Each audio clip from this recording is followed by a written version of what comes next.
Hey everybody, my name's Charlie Luscombe. We're back again for Guitar Talk episode 2. And we're here once again with Daniel Davie with this very fine Gretsch Firebird.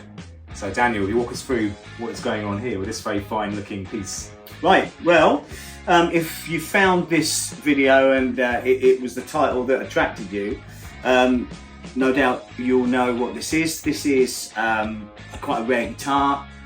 Came to me in a very good, fortunate way. Just right place, right time. This is a 1963 Gretsch Firebird Duo Jet. Most famously, Malcolm Young of AC/DC played a 64 one of these. And early in the career of that guitar, which became known as the Beast, I think he had it from his brother George, who was in the Easy Beats in Australia. Someone very early on routed it for a middle pickup. Pictures of Malcolm with the middle pickup, and then Malcolm decided to strip the red top, exposing the wood finish. Got rid of one of the filter-ons because he didn't need to play through the neck filter-on. Again, I'm talking about that guitar, but this is my one. But you know, brilliant rhythm guitar. I record in the style of AC/DC, so I was fortunate enough to get the right guitars together. I swapped a Gibson custom shop Les Paul. I think it was a 58 Les Paul custom shop for this guitar. The guy was interested in trades. That custom shop, this was probably about 9 years ago. The custom shop was probably worth about £2,000. We did a straight swap. I remember running to the car after we did the deal. I just remembered wanting to get away, knowing that it was mine.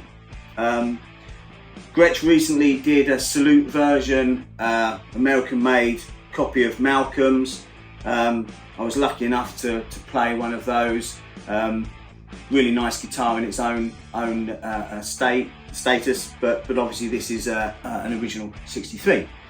This has got on the back of it what would have back in the time, someone had folded it up for a length of time, but it's got one of these protectors, and I can only think that back in the day, like a George Harrison in the Beatles, he played some Gretsch models, but they played it quite high up, so it could have been, you know, a more rhythmic playing stance like this, 60s style. Yeah, and saving shirt buttons and whatever going into the back of the guitar.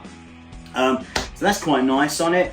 No neck breaks. I again, you know, purists are going to balk at the idea, but like Malcolm, I put some Shayla vintage tuners on. I've got the original open back tuners in the case, but I just wanted it to be a bit more stable.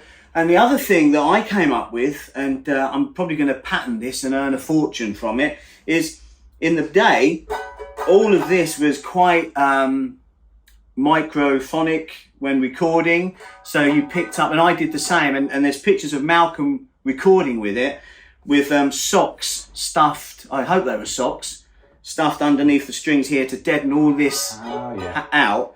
And what I did, Charlie will take a picture of this, but just here where the strings go under the burns, I was able to put some, if you have Velcro and you have the hooks and then you have the eye Velcro, the eye Velcro is like a heavy felt, and I put some under there, so when the strings actually touched and went under the burns, it deadened it. So I've recorded really nicely with it. Like Malcolm, there's a lot of controls here. I literally just roll back the volume with the treble full up, and although the pickups work, I just use the bridge filter on.